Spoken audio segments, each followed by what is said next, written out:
Olá, sejam muito bem-vindos a mais essa nossa conversa. Hoje a gente vai mergulhar de cabeça em um dos livros, para mim, mais eletrizantes e, sem dúvida, relevantes de toda a Bíblia, o livro de Daniel. E para nos guiar nessa jornada, vamos usar um comentário fantástico do David Helm chamado Daniel para você. E olha, o nosso objetivo aqui não é só ficar na história antiga, não. A gente vai encarar de frente uma pergunta que, nossa, atravessa os séculos e parece que foi feita para nós hoje. Como é que se vive uma fé de verdade, uma fé que não se abala, no meio de uma cultura que, vamos ser sinceros, muitas vezes nem liga para Deus ou até mesmo se opõe a Ele? O livro de Daniel e o Helmo mostra isso com uma clareza incrível. Não é só um livrinho de história para criança, sabe?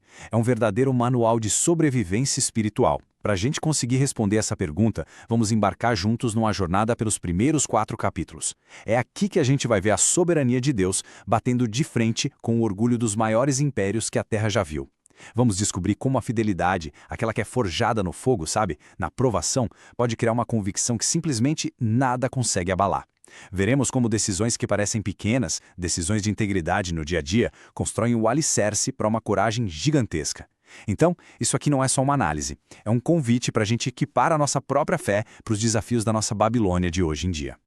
Bom, para guiar a nossa exploração, vamos seguir essa estrutura aqui dividida em 6 partes. A gente começa com um passo que é fundamental. Vamos ter que redefinir a nossa visão sobre o que é a Babilônia. É um ajuste de perspectiva que, sério, muda tudo. Depois disso, aí sim a gente mergulha capítulo por capítulo nas provações e nas revelações que Daniel e seus amigos enfrentaram. Vamos extrair as riquezas teológicas e, claro, as aplicações práticas para a nossa vida. E fiquem ligados até o final, porque na nossa conclusão, que a gente chamou de A Melodia para os Nossos Tempos, vamos amarrar todas essas pontas e conectar tudo isso diretamente com a nossa realidade, com os nossos desafios e com as nossas esperanças.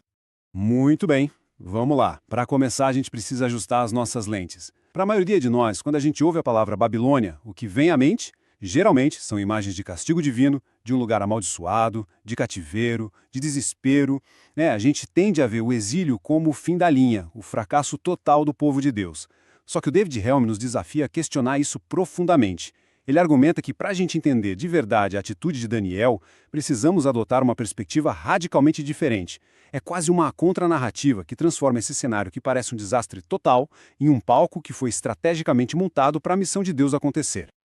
Esse slide aqui resume bem essa virada de chave que a gente precisa fazer. A chave, como Helm aponta, é ler o livro de Daniel através das lentes de um outro profeta que estava vivendo exatamente naquela mesma época, Jeremias. Lá no capítulo 29 do livro dele, Jeremias envia uma carta de Deus para os exilados na Babilônia. E a ordem que vem nessa carta é no mínimo chocante. Deus não diz para eles, olha, fiquem aí de luto, se isolem e esperem eu resgatar vocês. Pelo contrário, ele ordena, construam casas e morem nelas. Plantem jardins e comam de seus frutos. Busquem a paz e a prosperidade da cidade para a qual eu os deportei. Orem por ela ao Senhor, porque se ela prosperar, vocês também prosperarão. Isso é absolutamente revolucionário. A Babilônia não era um campo de concentração espiritual, gente. Era um campo missionário. Deus, na sua soberania, colocou o seu povo bem ali, no olho do furacão, com um propósito construtivo, um propósito redentor.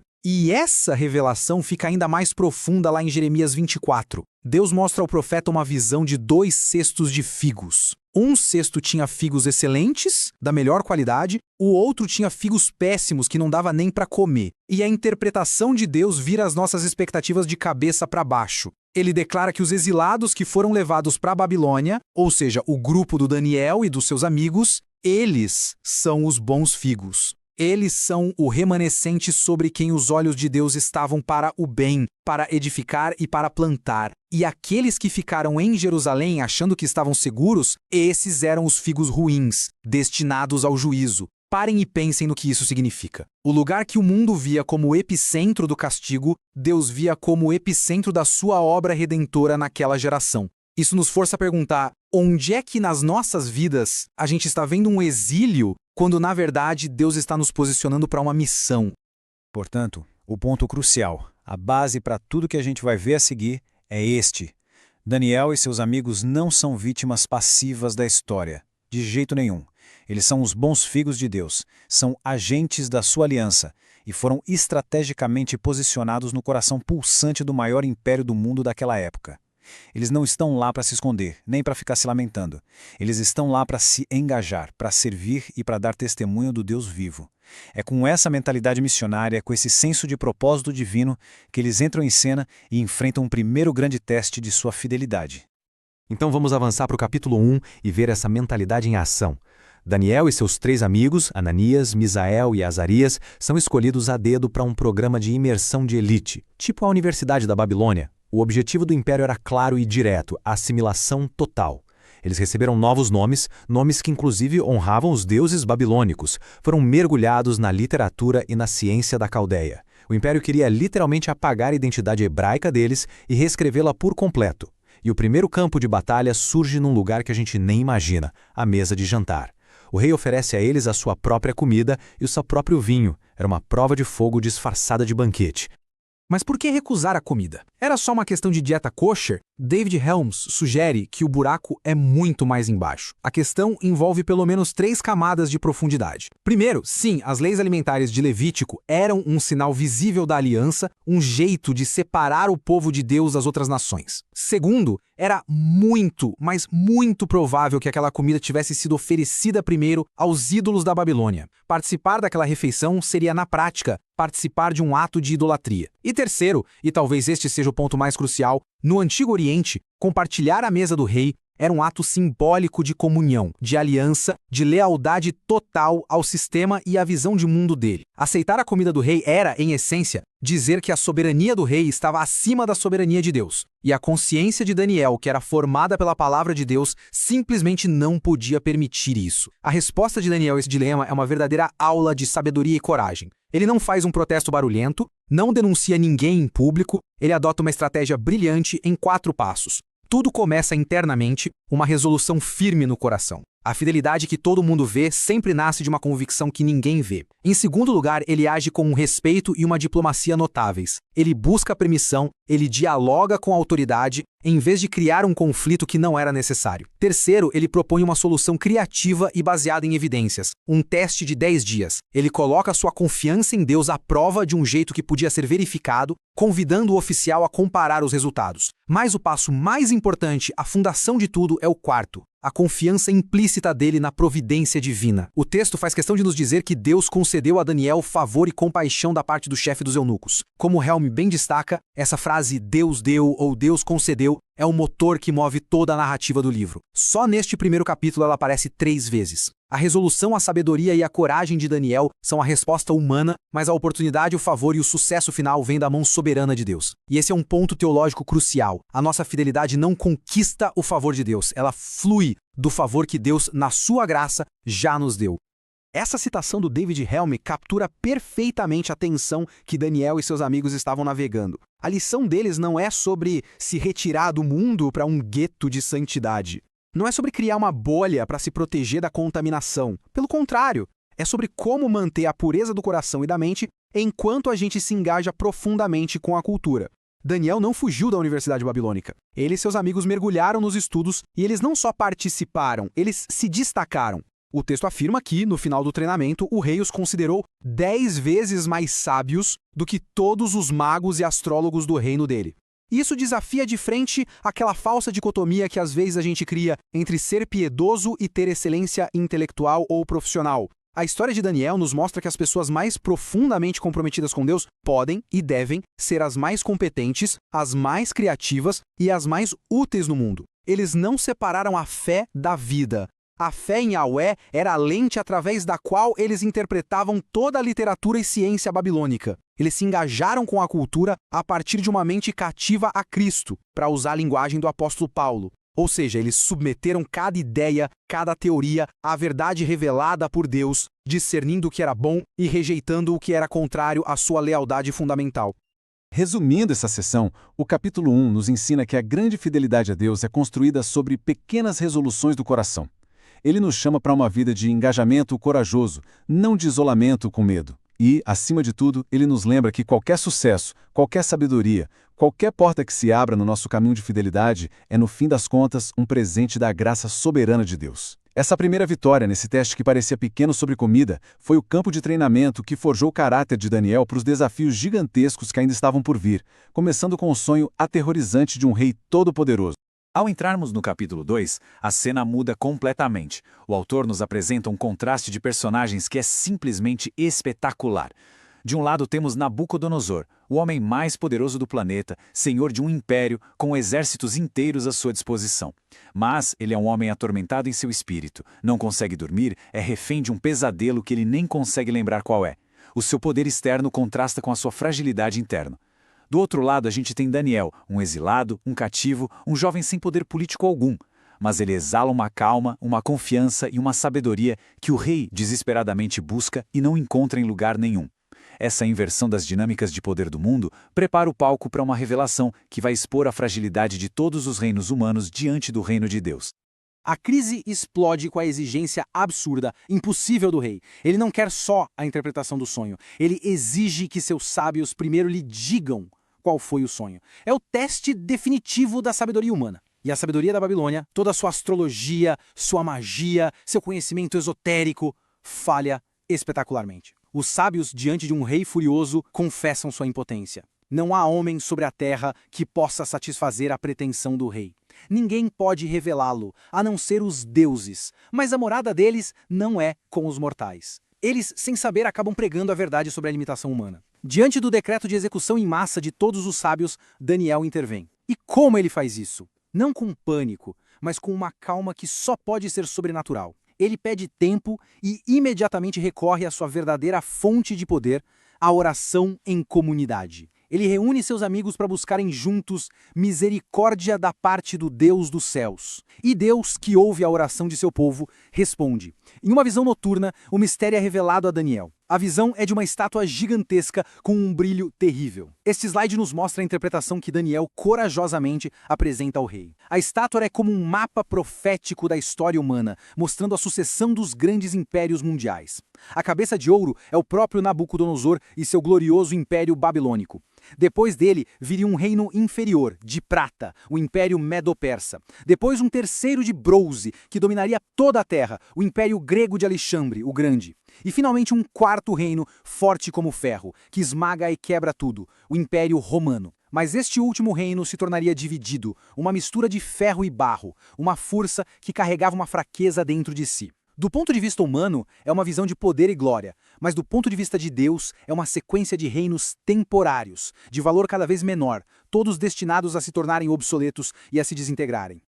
E aqui, a gente chega ao clímax do sonho e, na verdade, ao ponto de virada de toda a história humana. Enquanto essa estátua dos impérios humanos está lá, de pé, algo radicalmente novo acontece. Uma pedra cortada sem auxílio de mãos é lançada e atinge a estátua bem nos seus pés frágeis de ferro e barro. O impacto é catastrófico. A estátua inteira, ouro, prata, bronze, ferro e barro, é feita em pedaços e se torna como a palha que o vento leva, sem deixar nenhum vestígio. Todo o poder e a glória dos reinos humanos são varridos do mapa. Mas a pedra não para por aí. Ela começa a crescer, se torna uma grande montanha e enche toda a terra. A pergunta crucial é: o que ou quem é essa pedra? David Helm, seguindo séculos de interpretação cristã, argumenta de forma muito conclusiva que a pedra é Jesus Cristo e o seu reino. A expressão cortada sem auxílio de mãos é a chave de tudo. Ela significa que a origem desse reino não é humana, não é produto de política, de filosofia ou de conquista militar. É uma intervenção sobrenatural, direta de Deus na história. E quando ela acontece, o texto diz, nos dias desses reis, ou seja, durante o período de poder do Quarto Reino, o Império Romano. É precisamente nesse contexto histórico que Jesus de Nazaré nasce, vive, morre e ressuscita. Isso se conecta de uma forma brilhante com o que o próprio Jesus falou sobre si mesmo. Lá em Lucas capítulo 20, ao confrontar os líderes religiosos, Jesus cita o Salmo 118 sobre a pedra que os construtores rejeitaram e aplica a si mesmo, e ainda adiciona uma alusão clara a Daniel 2. Todo o que cair sobre esta pedra ficará em pedaços, e aquele sobre quem ela cair será reduzido a pó. O reino de Deus não chegou como os reinos do mundo, com barulho de exércitos. Ele foi inaugurado na aparente fraqueza da cruz e no poder explosivo da ressurreição. E desde então, esse reino, a Igreja de Cristo, tem crescido como uma montanha, de forma orgânica e imparável, enchendo a terra e transcendendo todas as fronteiras, culturas e impérios. Enquanto os reinos do mundo são construídos com ferro e espada, o reino de Deus avança com a verdade, com sacrifício e com o poder do Espírito. É uma conquista de corações, não de territórios. Em resumo, o capítulo 2 nos dá um vislumbre da perspectiva de Deus sobre a história humana. Ele nos mostra o contraste absoluto entre a fragilidade dos reinos deste mundo e a permanência eterna do reino de Cristo. A história não é um caos sem sentido, mas é uma narrativa soberanamente governada por Deus que se move sem parar em direção ao triunfo final de seu filho. Nabucodonosor fica maravilhado, se prostra e reconhece o Deus de Daniel como Deus dos deuses e Senhor dos reis. Mas, como a gente vai ver a seguir de forma dramática, o orgulho humano tem uma memória perigosamente curta. A admiração de hoje pode facilmente se transformar na idolatria de amanhã, preparando o palco para um dos confrontos mais icônicos de toda a Bíblia. Chegamos ao capítulo 3 e parece que a profunda lição do capítulo 2 não foi totalmente aprendida pelo rei. No sonho, a cabeça da estátua era de ouro, representando seu reino. Agora, num ato de orgulho gigantesco, Nabucodonosor constrói uma estátua inteiramente de ouro, com quase 30 metros de altura. A mensagem implícita aqui é um desafio direto à revelação de Deus. Ele está dizendo, não vai ter reino de prata, nem de bronze, nem de ferro. O meu reino de ouro é eterno. Ele está usurpando o papel de Deus, tentando estabelecer um reino unificado não sob a soberania do Deus do céu, mas sob a sua própria glória e o seu próprio poder. É a idolatria do Estado na sua forma mais explícita, exigindo lealdade política e adoração religiosa, misturando as duas coisas numa só. No grande dia da dedicação da estátua, ao som da orquestra imperial, todos os oficiais do império se curvam em adoração. Todos exceto 3 homens, Sadraque, Mesaque e Abednego. O confronto é imediato e brutal. Eles são levados à presença do rei, que está furioso e que lhes oferece uma última chance. E a resposta deles é uma das declarações de fé mais poderosas e teologicamente profundas de toda a Escritura. Vamos analisar cada pedacinho dessa resposta. Primeiro, eles afirmam a fé inabalável deles na capacidade soberana de Deus para salvá-los. O nosso Deus, a quem nós servimos, é que nos pode livrar. A fé deles está ancorada no poder ilimitado de Deus. Mas então vem a frase que muda tudo, a dobradiça sobre a qual a verdadeira fé gira. E se não? Essa pequena conjunção revela a profundidade da lealdade deles. A obediência deles não é condicional, não é uma troca. Eles não estão dizendo, Deus, nós vamos te obedecer se o Senhor nos livrar. O que eles estão dizendo é, nós vamos te obedecer porque o Senhor é Deus, ponto final. A lealdade deles vai além das circunstâncias. Eles servirão a Deus, quer Ele o salve da fornalha, por um milagre, ou o salve através da fornalha, levando-os para a sua presença eterna. Essa é a fé que adora o caráter de Deus, não apenas os seus atos de libertação. E aqui, como David Helm nos lembra, a fidelidade desses 3 homens, embora seja extraordinária, aponta para uma fidelidade ainda maior e perfeita, a de Jesus Cristo. Lá no deserto, Satanás ofereceu a Jesus todos os reinos do mundo se ele apenas se curvasse em um único ato de adoração idólatra. E Jesus resistiu perfeitamente. Sadraque, Mesaque e Abednego nos dão um eco, um vislumbre da fidelidade suprema que Jesus viveria, uma fidelidade que é acreditada a todos que colocam sua confiança nele. O que acontece a seguir é um milagre que revela uma verdade teológica fundamental. O rei, olhando para a fornalha superaquecida, fica completamente atônito. Ele não vê 3 homens, mas 4. E o quarto tem uma aparência divina, celestial. Quem era ele? Um anjo, o próprio Cristo pré-encarnado, como muitos teólogos acreditam? O texto não especifica, mas a mensagem é inconfundível e profundamente consoladora. Deus não promete livrar o seu povo das fornalhas da vida, mas Ele promete estar com o seu povo na fornalha. A promessa suprema da aliança não é a ausência de provações, mas a presença de Deus bem no meio delas. E isso ilustra de forma brilhante a natureza dupla do fogo da provação. Para os 3 amigos fiéis, a fornalha se torna um lugar de libertação. Eles entraram amarrados, mas agora estão passeando soltos. Torna-se um lugar de comunhão íntima com Deus. Já para os inimigos de Deus, os soldados que os lançaram lá dentro, o mesmo fogo se torna um lugar de juízo instantâneo e morte. A mesma provação que refina e purifica os filhos de Deus é a que consome os seus adversários.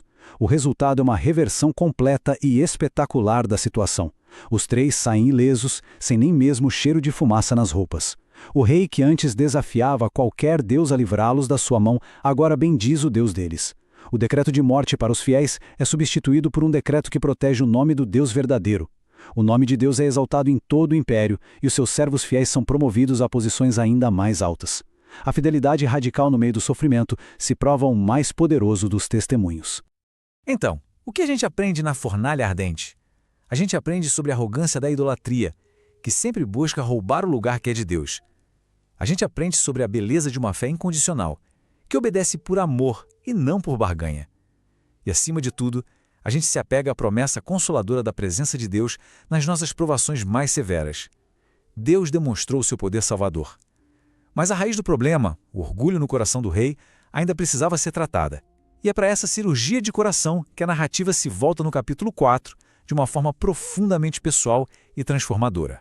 O capítulo 4 tem um formato único em todo o livro. Ele é apresentado como o testemunho pessoal do próprio rei Nabucodonosor. É um decreto real, uma carta aberta a todos os povos, nações e homens de todas as línguas que habitam em toda a terra. É o rei pagão mais poderoso do mundo, agindo como um evangelista, proclamando publicamente as maravilhas que o Deus Altíssimo operou na vida dele. E de forma bem parecida com o capítulo 2, a história começa com outro sonho perturbador que ninguém consegue interpretar, exceto Daniel. O sonho é de uma árvore colossal no centro da terra. A copa dela tocava os céus e sua sombra e seus frutos sustentavam todas as criaturas. A árvore é uma metáfora clara para o próprio Nabucodonosor e seu vasto e até então benevolente império. Mas de repente, uma figura celestial, um vigilante, um santo, desce dos céus e proclama um decreto terrível. Derrubem a árvore, mas deixem o toco com as suas raízes na terra. O decreto especifica o propósito: quebrar o orgulho do rei até que ele aprenda a lição fundamental do universo. Daniel é chamado e, ao ouvir o sonho, ele fica visivelmente abalado por 1 hora. Ele não tem prazer nenhum em anunciar o juízo. Com uma compaixão genuína, mas com uma honestidade que não se abala, ele entrega a interpretação: a árvore é o rei. O decreto celestial significa que o rei será humilhado de uma forma radical. Ele será tirado do seu reino, sua mente se tornará como a de um animal e ele viverá no campo, até que seu coração orgulhoso finalmente reconheça a verdade, que o Deus Altíssimo é o verdadeiro soberano sobre todos os reinos da terra, e não ele. Reparem na coragem e no coração de Daniel. Ele não tem medo de dizer a verdade ao homem mais poderoso do mundo, mas ele faz isso com a compaixão que busca a restauração do rei, não a sua condenação. E mesmo nessa mensagem de juízo, há uma janela de esperança. O toco é deixado na terra, simbolizando que a restauração é possível. E Daniel não age como um juiz distante, mas como um pastor preocupado. Ele apela ao rei: portanto, ó rei, aceita o meu conselho. Renuncia a teus pecados e pratica a justiça, e a tuas iniquidades usando de misericórdia para com os pobres. Talvez se prolongue a tua tranquilidade. Deus, através de seu profeta, oferece um caminho para evitar o julgamento: o arrependimento sincero. 1 ano inteiro se passa. O aviso de Daniel parece ter sido esquecido. O rei está passeando no terraço do seu palácio, observando a cidade magnífica que ele construiu. E então ele verbaliza o ponto mais alto do orgulho humano. Analisem a frase: eu edifiquei, meu poder, minha magnificência. É uma trindade de autoglorificação. Ele atribui a si mesmo a glória, o poder e a majestade que pertencem unicamente a Deus. E o texto é enfático: ainda estava a palavra na boca do rei quando o juízo divino cai instantaneamente. Uma voz do céu declara o fim do seu reinado. O julgamento se cumpre de forma literal e humilhante. O grande imperador passa a viver como um animal selvagem. Mas depois de 7 tempos, o período determinado por Deus, algo muda. O início da restauração é descrito com uma simplicidade poderosa. O texto diz: mas ao fim daqueles dias, eu, Nabucodonosor, levantei os olhos ao céu. Esse simples gesto é tudo. É o fim da autossuficiência. É o reconhecimento da dependência. É parar de olhar para as próprias realizações e, finalmente, olhar para aquele que está acima de tudo. E, nesse exato momento, o seu entendimento volta. A história do rei não termina na sua humilhação, mas no seu louvor redimido. O testemunho dele se encerra com uma doxologia magnífica, um hino de louvor ao Rei do Céu. Ele declara que tudo o que Deus faz é verdade e seus caminhos são justos, e que ele pode humilhar os que andam na soberba. A humilhação não foi um ato punitivo, mas redentivo. Deus não quebrou o rei para destruí-lo. Deus quebrou o orgulho do rei para poder salvar a alma dele. A jornada de Nabucodonosor, do ápice do orgulho ao profundo louvor, é um evangelho em miniatura. Ela nos mostra que o caminho para baixo, o caminho da humildade, é o único caminho para a verdadeira exaltação e restauração. E isso aponta de forma definitiva para a história central da fé cristã, a história de Jesus Cristo. Ele, que era Deus, não se apegou à sua glória, mas se humilhou, se tornando servo, até a morte de cruz. Por isso, Deus o exaltou soberanamente, dando-lhe o nome que está acima de todo nome. A história do rei Nabucodonosor nos garante que ninguém, nem mesmo o mais arrogante e poderoso governante, está fora do alcance da graça humilhadora e redentora de Deus. Ok, percorremos esses 4 capítulos incríveis. O David Helm usa uma bela metáfora dizendo que existe uma linha melódica que atravessa todo o livro de Daniel. Essa melodia é o tema do Rei Supremo de Deus e seu reino eterno e inabalável. A questão agora é, como essa melodia antiga soa para nós, hoje? Como é que a gente pode aplicar essas lições atemporais à nossa Babilônia moderna, seja ela a universidade, o mercado de trabalho, a cultura digital ou a paisagem política aqui no Brasil? Primeiro, o nosso exílio é a nossa missão. Assim como Deus enviou Daniel com o propósito de buscar o bem-estar da Babilônia, ele nos posiciona em nossos contextos seculares, nossas faculdades, empresas, bairros, não para que a gente se esconda com medo, mas para que sejamos uma bênção. Para que através da nossa excelência profissional, da nossa integridade, da nossa criatividade e do nosso serviço, possamos demonstrar a graça e a sabedoria do nosso Deus. O campus universitário ou escritório não são lugares para serem temidos, são campos missionários a serem amados, servidos e influenciados para a glória de Deus. Segundo, a fidelidade começa nas pequenas coisas. A coragem sobre-humana de Sadraque, Mesaque e Abednego diante da fornalha ardente não surgiu do nada. Ela foi forjada anos antes, naquela decisão aparentemente pequena de honrar a Deus com a dieta deles. A integridade é o músculo espiritual. Ela é fortalecida nas pequenas escolhas diárias, a honestidade em um trabalho acadêmico, a pureza no que se assiste na internet, a gentileza na forma de tratar um colega difícil. É nessas pequenas arenas que a gente constrói o caráter que vai nos sustentar quando as grandes provações e tentações chegarem. Terceiro, engajar a cultura com uma mente cativa a Cristo. Daniel e seus amigos se tornaram mestres na sabedoria babilônica. A fé cristã não nos chama a um anti-intelectualismo, a uma fuga do conhecimento secular. Pelo contrário, nos chama a um engajamento corajoso e profundo. Estude sua área com o máximo rigor, busque ser o melhor na sua profissão, leia os grandes pensadores. Mas faça tudo isso a partir de uma cosmovisão firmemente bíblica, submetendo cada teoria e cada ideia ao senhorio de Cristo. A meta não é ser apenas um cristão que pensa, mas ser um pensador cristão. E, finalmente, a aplicação que sustenta todas as outras, lembrar-se do verdadeiro reino. A razão pela qual Daniel e seus amigos podiam arriscar suas carreiras e suas vidas era porque a lealdade última deles não era ao Império Babilônico, mas ao reino eterno de Deus. A identidade fundamental deles não era oficial da corte, mas cidadão dos céus. Quando se sabe no fundo da alma que se pertence a um reino que não pode ser abalado, conquista-se a liberdade do medo e da ansiedade que domina um mundo construído sobre reinos temporários e frágeis.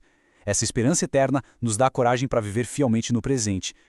Ao final desta análise, o Deus de Daniel se revela como um Deus soberano sobre toda a história, um Deus proposital em sua missão redentora e um Deus presente com o seu povo no meio do fogo.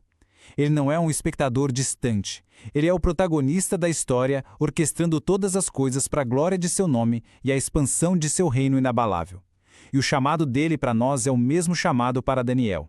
Viver com resolução, sabedoria e coragem, sabendo que a nossa fidelidade, por menor que pareça, é parte significativa de sua grande cósmica narrativa. Isso nos deixa com uma pergunta para a reflexão pessoal. Ao pensar no trabalho, nos estudos, nos relacionamentos, nas ambições, em qual dessas áreas da vida é preciso hoje, conscientemente dobrar os joelhos diante do Rei Jesus, entregar o controle e decidir viver para a glória do reino dele e não para a construção de um reino pessoal? Para quem deseja se aprofundar, a leitura completa do livro de David Helm, Daniel para você, é altamente recomendada.